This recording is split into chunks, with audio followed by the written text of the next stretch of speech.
Əzizdir hər qarış, torpağı şəmkir.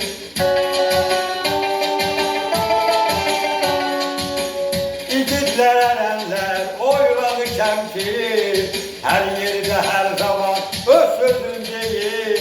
Cənnətə bəndəyir, gözəldir şəmkir.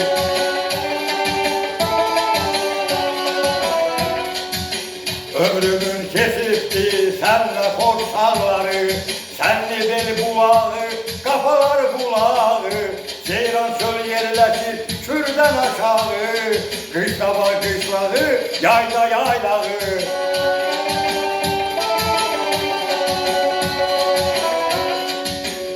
Gönül seyfelli, güzel sinanlı, yasamal dağları, zirvesi karlı.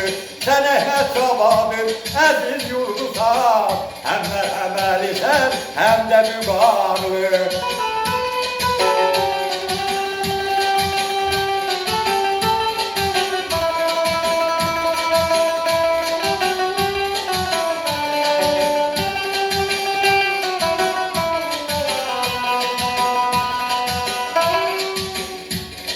Kür qəsəbəsindən axır kür çayı, o kesir hem kışı hem de ki yayı. Kapalıydı bu yerin Şiştebe kendi, Şemkire Tanrı'da en güzel payı.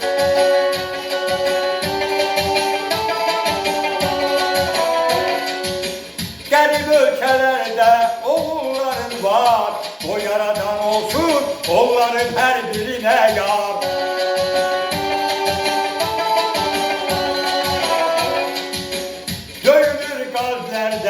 Vətən eşqində Şəmkirə arxadı dayardı onlar.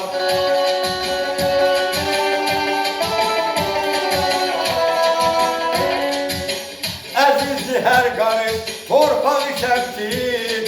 İgidlər, ərənlər, oylağı Şəmkir.